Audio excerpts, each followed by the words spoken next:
আসসালামু আলাইকুম বন্ধুরা, আন্তর্জাতিক রাজনীতিতে একটি বহুল প্রচলিত কথা আছে, যুক্তরাষ্ট্রের মতো দেশ কখনো চলমান পরিস্থিতি দেখে রিয়াকশন দেয় না। যুক্তরাষ্ট্র রিয়াকশন দেওয়ার জন্য পরিস্থিতি তৈরি করে এবং পরবর্তী ধাপে যুক্তরাষ্ট্র কিন্তু তার ভয়ঙ্কর রিয়াকশন দেখায়, যে বিষয়টির সাক্ষী কিন্তু ইতিমধ্যেই মধ্যপ্রাচ্যের বহু দেশ হয়েছে। বন্ধুরা, প্রথমবারের মতো যুক্তরাষ্ট্রের প্রেসিডেন্ট মিস্টার ডোনাল্ড ট্রাম্প যখন ক্ষমতা গ্রহণ করেছেন, তখন কিন্তু যুক্তরাষ্ট্রের পক্ষ থেকে প্রথম ধাপেই আরব বিশ্বের উপর ব্যাপক পরিমাণ চাপ বৃদ্ধি করা হয়, যাতে আরব নেতারা আব্রাহাম চুক্তির অধীনে ইসরায়েলকে একটি রাষ্ট্র হিসেবে স্বীকৃতি দেয় এবং ইসরায়েলের সাথে কূটনৈতিক সম্পর্ক গড়ে তোলে। বিশেষ করে কাতার, কুয়েত, সংযুক্ত আরব আমিরাত, বাহরাইন, মিশরের মতো দেশগুলোর উপর কিন্তু ইসরায়েলের সাথে সম্পর্ক স্বাভাবিককরণের বিষয়টিকে কেন্দ্র করে দফায় দফায় আরব নেতাদের সাথে রুদ্ধদ্বার বৈঠক করেছেন বর্তমান যুক্তরাষ্ট্রের প্রেসিডেন্ট মিস্টার ডোনাল্ড ট্রাম্প।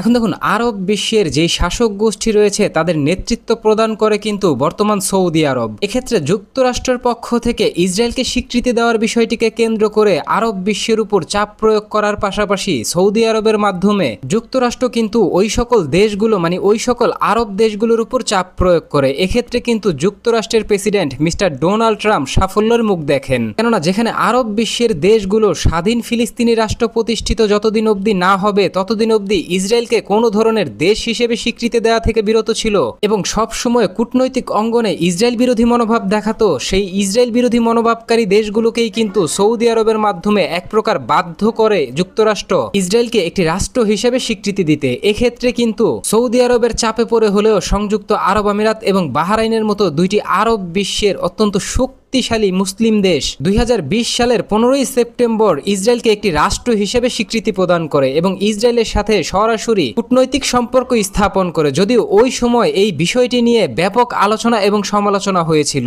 এবং আন্তর্জাতিক বিশ্লেষকরা বলছিলেন যুক্তরাষ্ট্র এখানে সৌদি আরবকে চাপ প্রয়োগ করে প্রথম ধাপে সৌদি আরবকে দিয়ে ইসরায়েলকে স্বীকৃতি প্রদান করাতে চেয়েছিল। তবে এক্ষেত্রে সৌদি আরব যেন বড় ধরনের রাজনৈতিক বাধার সম্মুখীন না হয় এবং মুসলিম বিশ্বের চাপে না পড়ে, পাশাপাশি মুসলিম উম্মার যেই নেতৃত্ব এখন বর্তমানে সৌদি আরবের হাতে রয়েছে তা যেন ছেড়ে দিতে না হয় এবং মুসলিম বিশ্বে বিবাদমান পরিস্থিতি যেন তৈরি না হয়, তাই তৎকালীন সময় সৌদি আরব, সংযুক্ত আরব আমিরাত এবং বাহরাইন এই দুইটি আরব দেশকে অত্যন্ত সূক্ষ্ম কৌশলে ইসরায়েলকে স্বীকৃতি প্রদান করিয়ে এটা যাচাই করছিল যে আরব বিশ্বের দেশগুলো ইসরায়েলকে স্বীকৃতি দিলে কি ধরনের রিয়াকশন আসতে পারে। বন্ধুরা, এই যে আমার কথা বা আরব বিশ্বের দেশগুলোর রিয়াকশন যাচাই করছিল সৌদি আরব, এটা কিন্তু কোনো কথার কথা নয়, এটাই বাস্তব। কারণ সংযুক্ত আরব আমিরাত এবং বাহরাইন যখন আব্রাহাম চুক্তির অধীনে ইসরায়েলকে দেশ হিসেবে স্বীকৃতি প্রদান করে, তখন কিন্তু যুক্তরাষ্ট্রের প্রেসিডেন্ট মিস্টার ডোনাল্ড ট্রাম্প তিনি তার এক বক্তব্যে বলেছিলেন তিনি যদি দ্বিতীয়বার যুক্তরাষ্ট্রের প্রেসিডেন্ট নির্বাচিত হন তাহলে অবশ্যই তিনি সৌদি আরবের থেকে ইসরায়েলের জন্য স্বীকৃতি আদায় করে দিবেন। এক্ষেত্রে কিন্তু দীর্ঘদিন পরে হলেও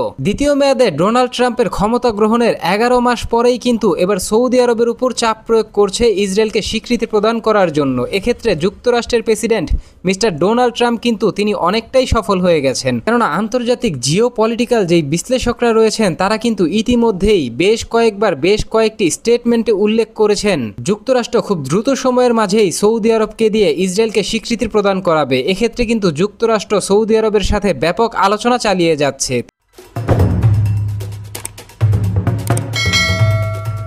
বন্ধুরা, সৌদি আরবের বর্তমান ক্রাউন প্রিন্স এবং অঘোষিত বাদশাহ মোহাম্মদ বিন সালমান আগামী 14ই নভেম্বর যুক্তরাষ্ট্র সফরে যাচ্ছেন। সেখানে তিনি যুক্তরাষ্ট্রের প্রেসিডেন্ট মিস্টার ডোনাল্ড ট্রাম্পের সাথে বেশ কয়েকটি রুদ্ধদ্বার বৈঠকে অংশগ্রহণ করবেন এবং ঠিক একই সময় ইসরায়েলি প্রধানমন্ত্রী মিস্টার বেনিয়ামিন নেতানিয়াহু কিন্তু যুক্তরাষ্ট্র সফরে যাচ্ছেন। গুরুত্বপূর্ণ এই বিষয়টিকে কেন্দ্র করে আন্তর্জাতিক বিশ্লেষকরা বলছেন যুক্তরাষ্ট্রের নেতৃত্বে সৌদি আরব এবং ইসরায়েলের সাথে সম্পর্ক স্বাভাবিককরণের বিষয়ে প্রথম ধাপের আলোচনা সেখানেই সম্পূর্ণ হবে এবং পরিস্থিতি যদি সবকিছু অনুকূলে থাকে তাহলে 18 নভেম্বরই সৌদি আরবের পক্ষ থেকে আনুষ্ঠানিকভাবে ইসরায়েলকে স্বীকৃতি দেওয়া হতে পারে। বন্ধুরা, পরিস্থিতি যখন যুক্তরাষ্ট্র, সৌদি আরব এবং ইসরায়েলকে কেন্দ্র করে অত্যন্ত ক্রিটিক্যাল অবস্থায় পৌঁছে গেছে, তখন কিন্তু আন্তর্জাতিক বিশ্লেষকরা বলছেন সৌদি আরবের সাথে খুব বড় ধরনের চুক্তি হতে চলেছে যুক্তরাষ্ট্রের, কারণ যুক্তরাষ্ট্র এমন কিছু সৌদি আরবকে প্রদান করছে যুক্তরাষ্ট্রের পক্ষ থেকে যা সৌদি আরবকে বর্তমানে ইসরায়েলকে স্বীকৃতি দিতে বাধ্য করছে। এক্ষেত্রে সৌদি আরবের প্রাপ্তির বিষয়টাও কিন্তু কম হবে না। আন্তর্জাতিক বেশ কিছু গণমাধ্যম সূত্রে নিশ্চিত হওয়া গেছে সৌদি আরবকে দীর্ঘদিন পরে যুক্তরাষ্ট্রের পক্ষ থেকে যুক্তরাষ্ট্রের তৈরি পঞ্চম প্রজন্মের F-35 যুদ্ধবিমান সরবরাহ করার জন্য চূড়ান্ত প্রক্রিয়া সম্পূর্ণ করেছে যুক্তরাষ্ট্র। এক্ষেত্রে কিন্তু যুক্তরাষ্ট্রের পক্ষ থেকে যে কোনো সময় বড় ধরনের ঘোষণা আসতে পারে যে তারা সৌদি আরবকে অন্ততপক্ষে 72টি F-35 যুদ্ধবিমান সরবরাহ করবে। পাশাপাশি যুক্তরাষ্ট্রের পক্ষ থেকে এটাও নিশ্চিত হওয়া গেছে সৌদি আরব এবং যুক্তরাষ্ট্রের মাঝে এমন একটি চুক্তি হতে চলেছে যেই চুক্তির অধীনে সৌদি আরবের সম্পূর্ণ নিরাপত্তার গ্রান্টার হতে চলেছে যুক্তরাষ্ট্র, এবং এই চুক্তির অধীনে সৌদি আরবের অভ্যন্তরে যুক্তরাষ্ট্রের পক্ষ থেকে লং রেঞ্জের ব্যালিস্টিক মিসাইল সহ পরমাণু অস্ত্র মোতায়েন করতে পারবে যুক্তরাষ্ট্র সৌদি আরবের নিরাপত্তা নিশ্চিত করতে। পাশাপাশি যুদ্ধকালীন পরিস্থিতি ছাড়াই সৌদি আরবের এই বিমান ঘাঁটি বা সৌদি আরবের যে সামরিক ঘাঁটিগুলো স্থাপন করবে যুক্তরাষ্ট্র, সেই ঘাঁটিগুলোর সম্পূর্ণ অ্যাক্সেস কিন্তু ইসরায়েলও পাবে। এক্ষেত্রে যুক্তরাষ্ট্র এবং ইসরায়েল নিজেদের এজেন্ডা বাস্তবায়ন করতে এই অঞ্চলে বিশেষ করে ইরানের উপর হামলা পরিচালনা করার ক্ষেত্রে কিন্তু ইসরায়েল এবার বড় ধরনের সুবিধা পাবে সৌদি আরবের এই ঘাঁটিগুলো ব্যবহার করে। পূর্বে যেখানে ইসরায়েল থেকে সরাসরি ইরানে হামলা পরিচালনা করতে অন্ততপক্ষে 2500 কিলোমিটার পথ অতিক্রম করতে হতো ইসরায়েলি বিমান বাহিনীকে, সেখানে সৌদি আরবের সাথে এই সামরিক চুক্তি সম্পূর্ণ হলে এই সৌদি আরবের বিমান ঘাঁটি বা সৌদি আরবের সামরিক ঘাঁটি ব্যবহার করে মাত্র কয়েকশো কিলোমিটার দূরেই ইসরায়েলের সীমান্ত থাকবে। সেখানে হামলা পরিচালনা করে খুব সহজেই ইসরায়েলি যুদ্ধ বিমানগুলো সরাসরি সৌদি আরবের ভূমিতে ল্যান্ড করবে বা সৌদি আরবের সামরিক ঘাঁটিতে ল্যান্ড করবে। এক্ষেত্রে তখন ইরানের অনিচ্ছা সত্ত্বেও ইসরায়েলি ফাঁদে পড়ে এই যে সৌদি আরব যে বিমান ঘাঁটি দিয়েছে, এই বিমান ঘাঁটি বা এই সামরিক ঘাঁটির কারণে ইরানের পক্ষ থেকে সরাসরি সৌদি আরবের উপর হামলা পরিচালনা করতে হবে। তখন কিন্তু মুসলিম বিশ্ব দুই ভাগে বিভক্ত হয়ে যাবে। এক পক্ষ যেমন চলে যাবে সৌদি আরবের পক্ষে, দ্বিতীয় পক্ষ চলে যাবে ইরানের পক্ষে, এবং মুসলিম বিশ্বের যে ঐক্য রয়েছে তখন কিন্তু এই ঐক্যে ফাটল ধরবে এবং ইসরায়েলকে সম্পূর্ণ প্রতিহত করার যে বিষয়টিকে রয়েছে এই বিষয়টিকে কেন্দ্র করে কিন্তু মুসলিম বিশ্বের দেশগুলো দুই ভাগে বিভক্ত হয়ে যাবে। কারণ ইরান যেমন একদিকে অত্যন্ত গরিব একটি দেশ এবং অনুন্নত একটি দেশ, ঠিক তার বিপরীতে সৌদি আরবের প্রভাব বলয়ে থাকা সংযুক্ত আরব আমিরাত, বাহরাইন, কাতার, কুয়েত এবং অন্যান্য যেই আরব দেশগুলো রয়েছে তারা কিন্তু অত্যন্ত শক্তিশালী কূটনৈতিকভাবে এবং আন্তর্জাতিক রাজনীতিতেও কিন্তু তাদের ব্যাপক প্রভাব রয়েছে এবং কারি অর্থের ঝনঝনানিতেও তাদের রয়েছেই। তাই আরব বিশ্বের পক্ষ থেকে তখন কিন্তু অনুন্নত মুসলিম যেই দেশগুলো রয়েছে তাদের উপর অর্থ প্রয়োগ করে হলেও এবং রাজনৈতিক স্বার্থের জন্য কূটনৈতিক চাপ প্রয়োগ করে হলেও কিন্তু সেই দেশগুলোকে নাজেহাল করে সৌদি আরবের পক্ষে রাখার সর্বাত্মক চেষ্টা করবে। তবে এক্ষেত্রে ইরান কিন্তু যোজন পিছিয়ে থাকবে। বন্ধুরা, ভিডিওর শুরুতেই আমি বলেছিলাম যুক্তরাষ্ট্র হচ্ছে এমন একটি দেশ যারা পরিস্থিতি দেখে রিয়াকশন দেয় না, পরিস্থিতি তৈরি করে তারা রিয়াকশন দেয়। এক্ষেত্রে যুক্তরাষ্ট্র সৌদি আরবের অভ্যন্তরে ইসরায়েলের জন্য যেই ঘাঁটির ব্যবস্থা তৈরি করে রেখেছে এই ঘাঁটির ব্যবস্থাকে কেন্দ্র করে নিশ্চিত করেই বলা যায় আসন্ন ইরান ইসরায়েল যুদ্ধে যুক্তরাষ্ট্র এবং সৌদি আরব দুই পক্ষই কিন্তু জড়িয়ে পড়বে সৌদি আরবের সামরিক ঘাঁটি ব্যবহার করে ইরানের অভ্যন্তরে ইসরায়েলি হামলার বিষয়টিকে কেন্দ্র করে। কারণ ইরানের পক্ষ থেকে তখন খোলাখুলি টার্গেট হিসেবে চিহ্নিত করা হবে সৌদি আরবকে, এবং সৌদি আরব ইরানি হামলার শিকার হলে যুক্তরাষ্ট্র নিরাপত্তার বিষয়টিকে সামনে এনে আন্তর্জাতিক সম্প্রদায়কে বুঝাতে সক্ষম হবে। প্রতিশ্রুতি অনুযায়ী যুক্তরাষ্ট্র এখন ইরানের অভ্যন্তরে হামলা পরিচালনা করতে বাধ্য, এবং ইরানি হামলার পাল্টা হামলার বিষয়টিকে কেন্দ্র করে কিন্তু সৌদি আরবের পক্ষ থেকেও ইরানের অভ্যন্তরে হামলা পরিচালনা করা হবে। এক্ষেত্রে অত্যন্ত সূক্ষ্ম কৌশলে দুইটি মুসলিম দেশ নিজেদের মধ্যে জড়িয়ে পড়বে যুদ্ধে, এবং সৌদি আরবের পক্ষ থেকে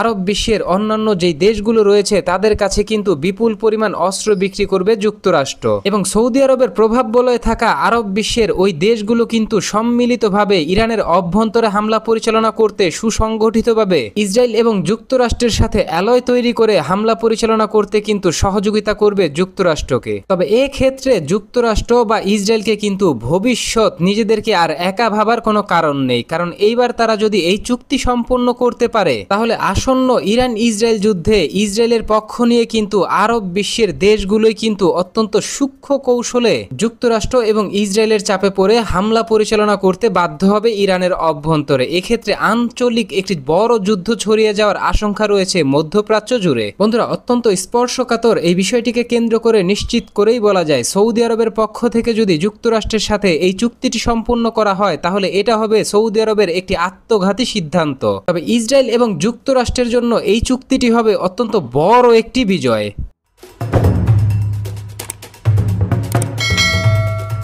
তো বন্ধুরা, ফিলিস্তিনি রাষ্ট্র প্রতিষ্ঠার দীর্ঘদিনের প্রচেষ্টাকে বিসর্জন দিয়ে সৌদি আরবের পক্ষ থেকে ইসরায়েলকে স্বীকৃতি দেওয়া এবং সৌদি আরবের অভ্যন্তরে যুক্তরাষ্ট্রকে সামরিক ঘাঁটি দেয়া এবং সেখানে ইসরায়েলকে অ্যাক্সেস দেওয়া এ সম্পর্কে আপনি কি ভাবছেন?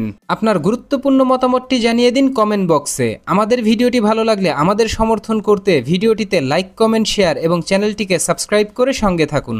ধন্যবাদ।